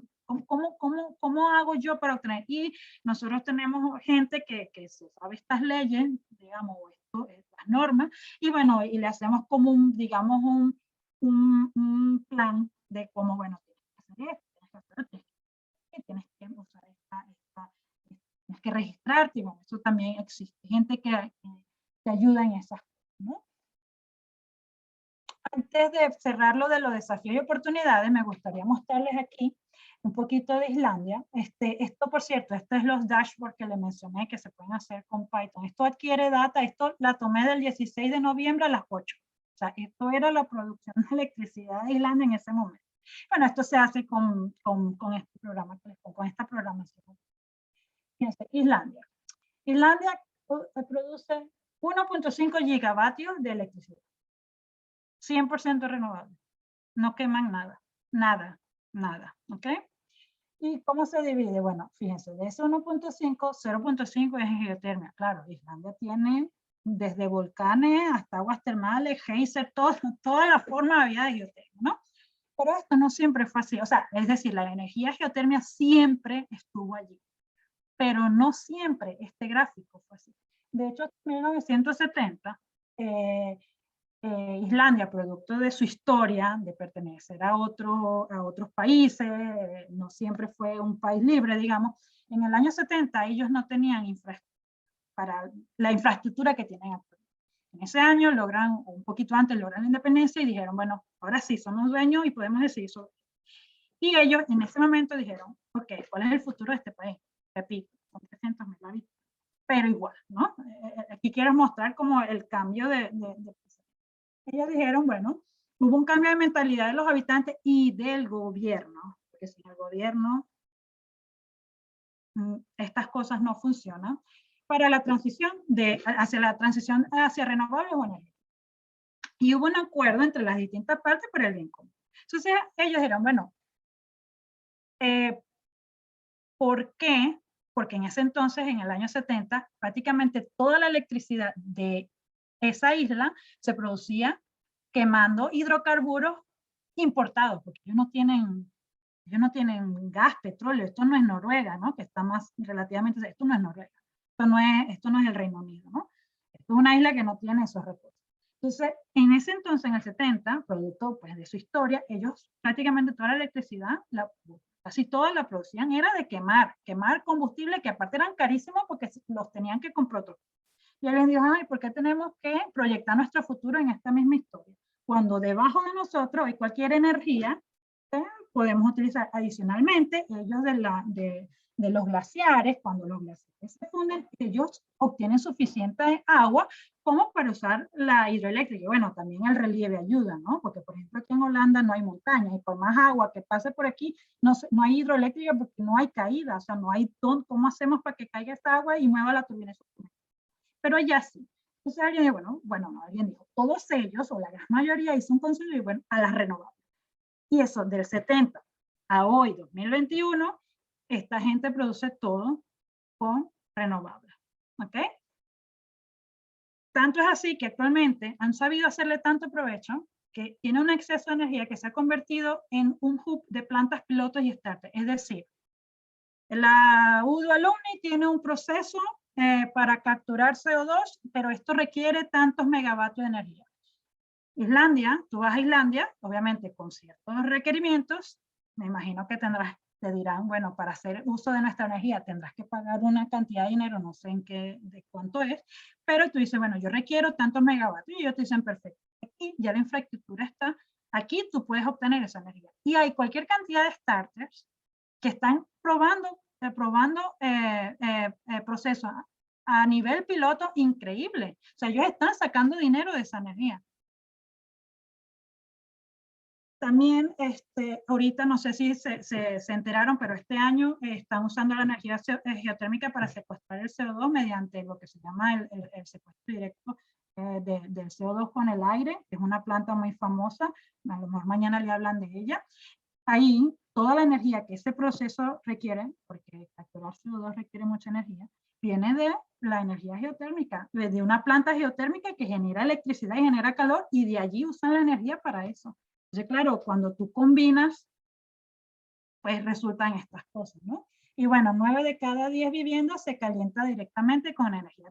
Un poquitico para que vean que de unos desafíos hay gente que ha sabido, ¿sabes? Como ir en contra o saber identificar las oportunidades. Y Islandia es un ejemplo. Y bueno, si quieren saber cuánto es la electricidad actual de su país, pueden entrar en este link y ahí por país pueden hacer clic en el país y bueno, pueden ver cuánto producen y les va a salir todo.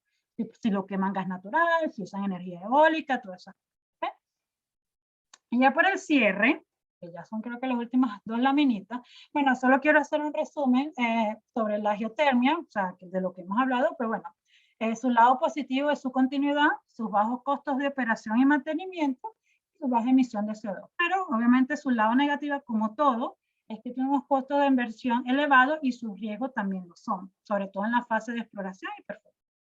En Latinoamérica, como vimos, hay un potencial geotérmico interesante, pero requiere financiación y mayor legislación. Los países, y esto es una opinión mía, yo pienso que es así, que los países con conocimiento y tecnología petrolera, por la semejanza, pudieran transitar, si está el potencial en el país, obviamente, hacia la energía geotérmica más fácilmente, porque el know-how, por lo menos de las primeras fases, está allí.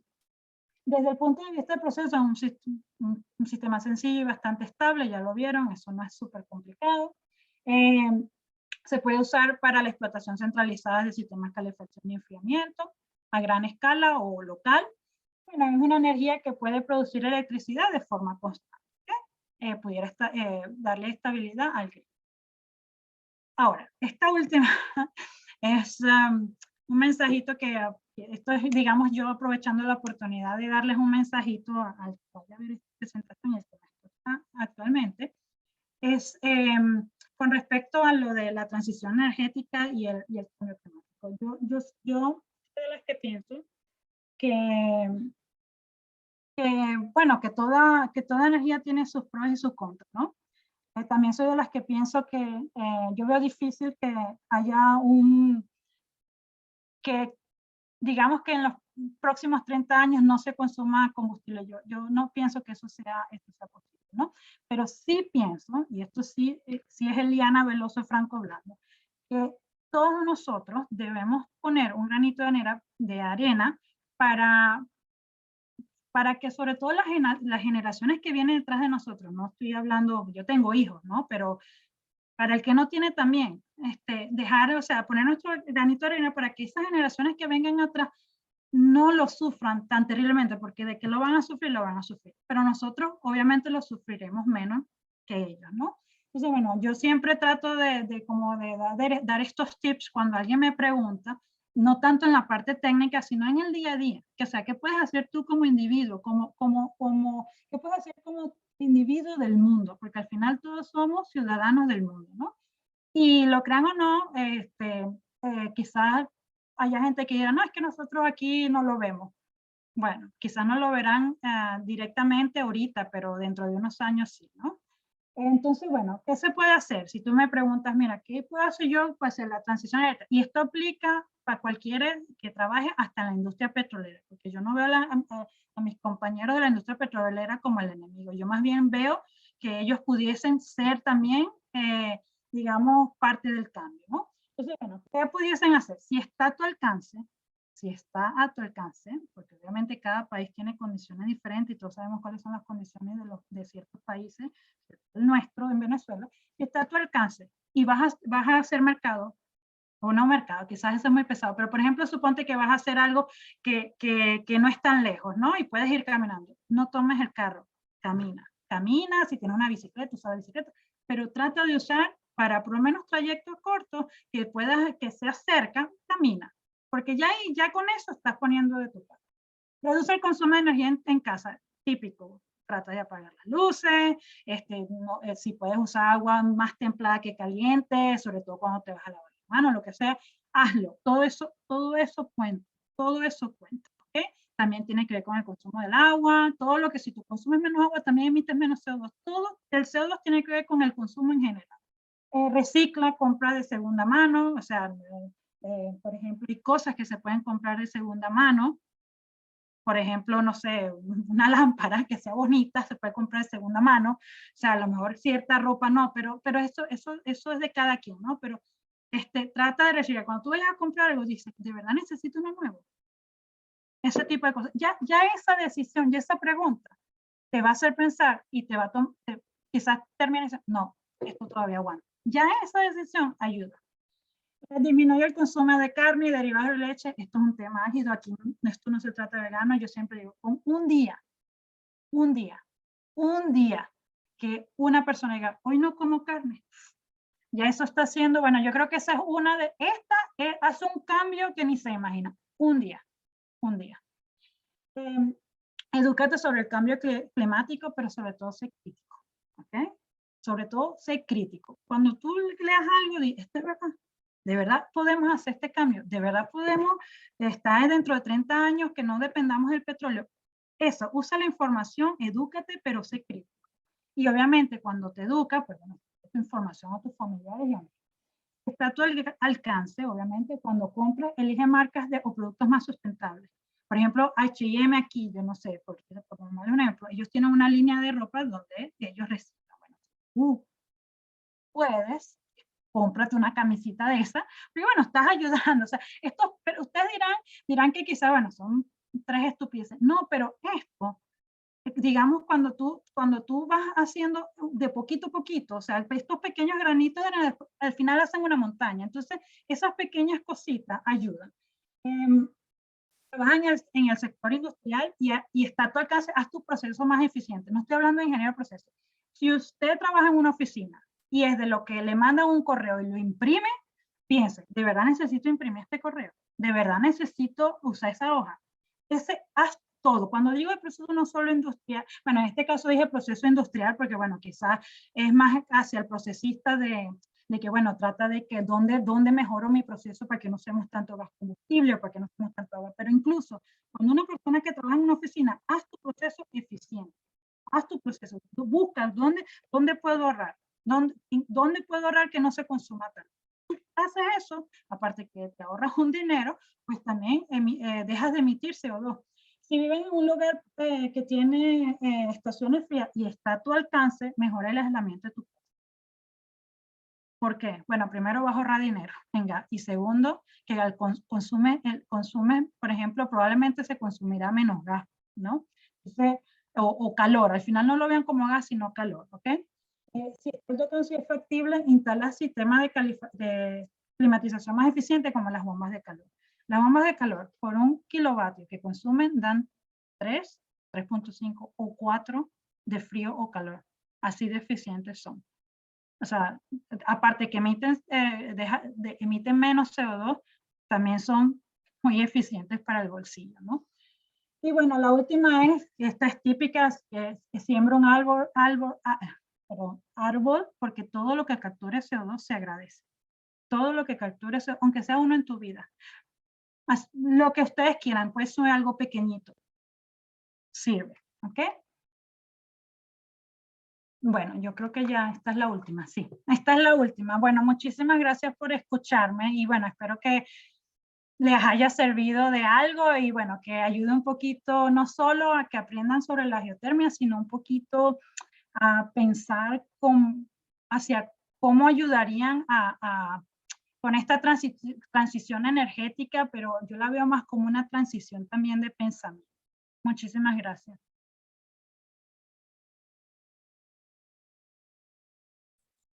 Bien, gracias, Eliana.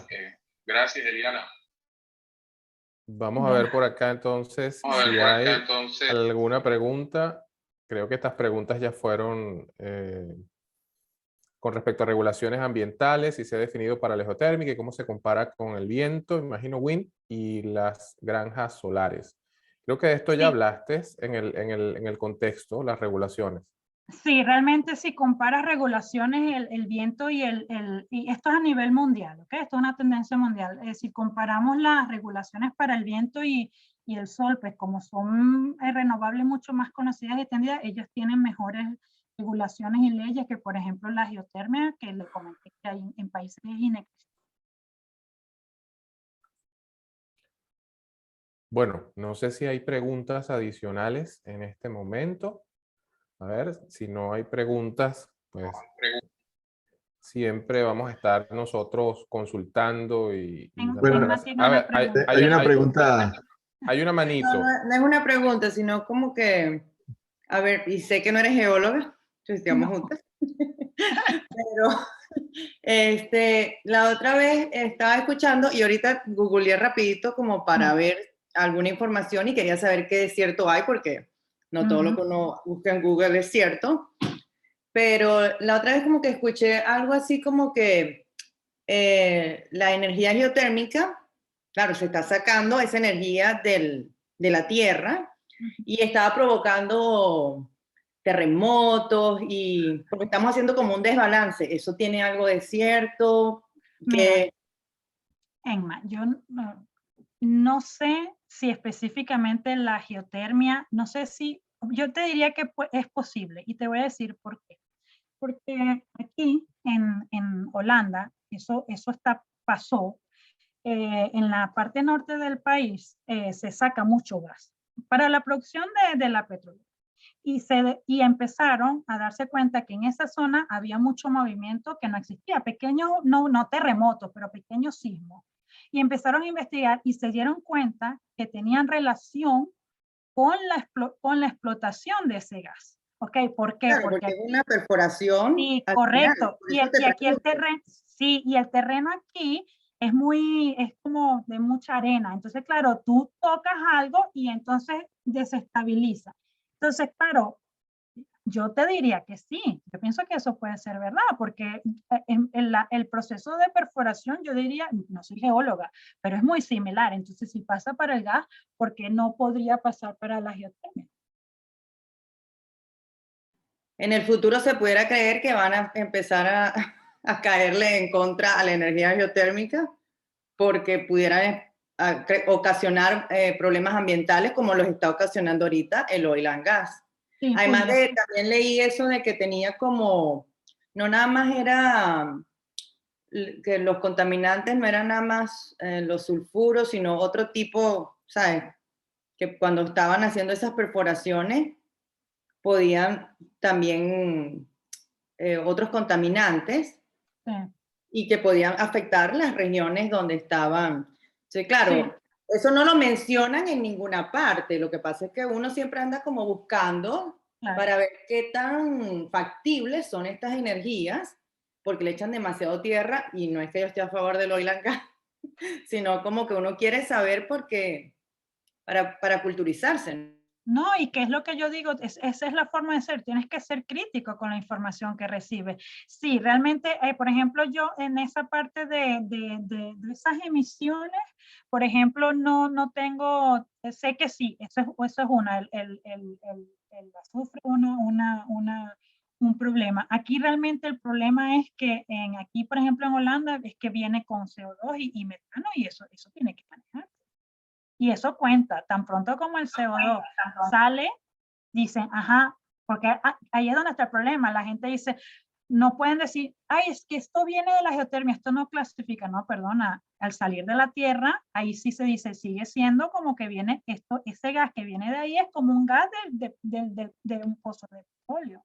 Entonces, claro, yo sí sé que es donde sobre todo hay zona volcánica, sí tienen ese problema. Y obviamente problemas digamos que eso pudiese ser una limitante porque hay emisiones, pues. Pero es que en todo proceso, eso es así, en todo proceso productivo hay emisiones, no hay, eso net zero había que verlo bien con lupa, se pone al CO2, pero es mentira que esos procesos no emiten ni tampoco quizás también el agua que sale de ahí hay que tratarse antes de despegarse, todo eso existe.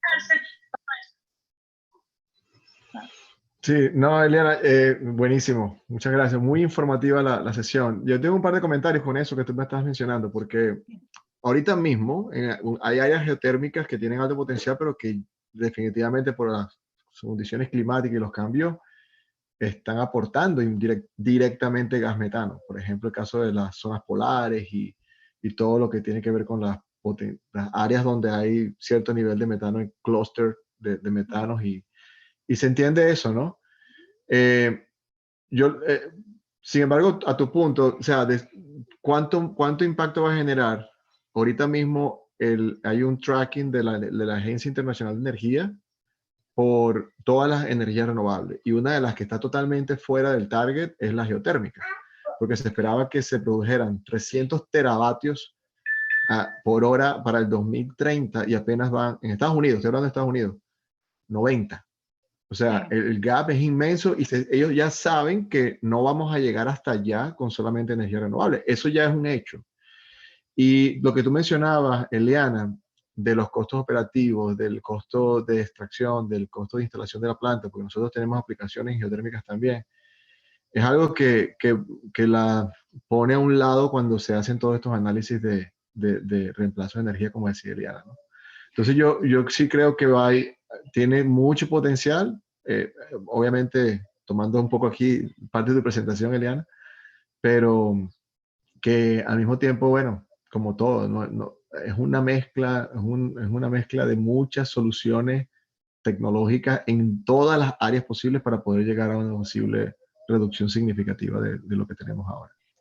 Sí, realmente sí. Ahí te digo, ya cuando tú tienes opciones para explotar y realmente te vas por la geotermia, ya digamos que es una cosa como que dijiste, es que esto es por lo que quiero, o sea, realmente quiero, en esa zona tú dices, bueno, puede ser que esta planta bajo estas condiciones emite este poquito de CO2 y realmente ese grupo de compañías, porque dudo que sea una, diga, definitivamente vamos a apostar por la geotérmica, porque bueno, queremos reducir nuestra huella, pero a la hora de otras opciones, quizás otras sean económicamente más atractivas. Esa es una realidad. Sí, tiene que ser parte de una estrategia macro que capturé, ¿no? Tiene que ser parte de una estrategia macro de país o de región o a nivel de negocios, en un clúster de una área petroquímica, un área de extracción donde haya muchas empresas, como lo que nos explicaba Rafael en lo que se está haciendo con el hub de hidrógeno, ¿no? Donde varias empresas se están poniendo de acuerdo para realmente hacer un hub de producción de hidrógeno verde y combinado con hidrógeno azul y poder tomar beneficio de eso y al mismo eso vaya a tener un impacto definitivo en la parte de carbono, ¿no? Sí, realmente buenísimo. ahorita tenemos que usarlas todas las energías posibles, o sea, el target, el calentamiento existe, está allí, eso ya, bueno, yo sé que hay negacionistas, pero eso está, ¿ok? El target es, ok, hay que cortar emisiones. pues esto no, aquí no se puede, yo siempre digo que no se puede favorecer unas energías sobre otra. Aquí hay que hacer uso de todo lo que se pueda, porque si no, ¿cómo salimos de esto? No hay forma, no hay forma. Entonces, claro, es combinado el hidrógeno verde, el azul, la geotermia, la fotovoltaica, el viento, todo, los biofósiles, todo el biogás, todo lo que esté disponible. Aquí no, porque si no, no hay manera. Y bueno, yo sé que entendí por Emma que pude hablar con ella, que Evelio comentó que claro, que él también ve difícil que pueda haber unos 30, no sé, voy a decir 30, 50 años sin energía fósil. Yo también lo veo difícil. Yo entiendo dónde están los cuellos de botella, pues. Porque, por ejemplo, todas estas bombas de calor que yo menciono, eso tiene amoníaco. ¿De dónde sale el amoníaco?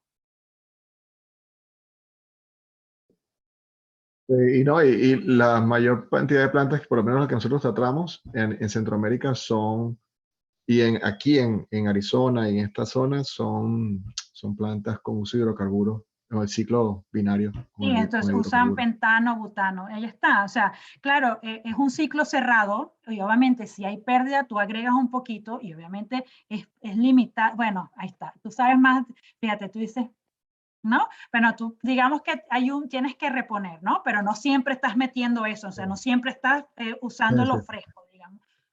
Pero igual, o sea, ¿entiendes? O sea, por mucha intención que haya, siempre hay un punto donde hay un cuello de botella que bien o mal tú dices, es que está bien, hasta aquí verde, pero este pedacito no podemos descarbonizarlo, no podemos, o sea, eso es una realidad. Excelente, ¿no? Excelente discusión. David, la pregunta que me habían enviado era esa de las regulaciones, así que creo que la manejaste muy bien, Eliana. Gracias por tus aclaratorias allí. Sí, bueno, no veo ¿me escuchas, Jordi? No veo más preguntas acá en el chat. Pues yo creo que sumamente complacidos. No sé si Eliana tiene algún comentario antes de hacer el cierre de la ponencia. A mí, pues realmente me acabas de despertar una curiosidad acerca de esto y de acá, pues seguramente voy a ir a revisar un poco más de esta información. Yo estoy acá, pues, dentro de la fundación. No pertenezco al grupo de química y como ingeniero mecánico, pues somos curiosos en este entorno. Sí. Entonces, pues de mi parte, de verdad que muy agradecido y me gustó muchísimo. No sé si tienes algunas palabras antes de entonces nosotros cerrar la conferencia. Bueno, en realidad ya de la geotermia he hablado mucho. Ya mandé mi mensajito de ser parte del cambio. No, solamente de verdad me encantó ver a las caras conocidas, a mis amigos, ver que la gente hizo el esfuerzo de conectarse y estoy enormemente agradecida. De verdad estoy súper feliz, súper feliz. O sea, 1.000.000 de gracias. De verdad que sí por la oportunidad y el que se pudo conectar, muchas gracias, y el que lo va a ver diferido, muchas gracias también. Perfecto. Bueno, entonces vamos a ir cerrando este tema. Vamos a dar gracias a todos los que participaron. Una vez más, gracias, Eliana, por este periodo que has brindado a nuestra fundación, tu disposición, pero adicionalmente ese deseo genuino que tienes de compartir la experiencia y conocimiento y que se nota, pues, que primero tu profesionalismo y segundo, que te gusta, que lo vives, que lo dices apasionadamente. Invitamos a todos a seguir apoyando, por supuesto, a Udo Lunay Foundation, pendiente de nuestras próximas actividades. Esta semana vamos a estar trabajando durante toda la semana con el Suminar, estos temas abordados de forma general y que nosotros, pues, realmente vamos a tratar siempre, de acuerdo a ese interés de la audiencia, incluir algunos temas en nuestra lista de cursos técnicos. Recuerden que en sus correos van a recibir la evaluación de esta actividad. Agradecemos su apoyo para poder seguir mejorando y prestando ese mejor servicio. Gracias nuevamente, pues de parte del UDO Alumni Foundation, súper agradecido. Gracias Jorvik, gracias Emma, gracias Andreina, pues Eliana por supuesto, y por aquí los que si no nombre alguno, aunque son pocos, pues realmente el cariño es el mismo. Para todos, feliz tarde, feliz día, feliz noche. Gracias a la tecnología, las latitudes no nos detienen. Muchas gracias. Sí, gracias a gracias. todos. Gracias, Hasta Eliana. luego. Chao. Chao, Anita. Chao. Nos Besos. vemos. Chao.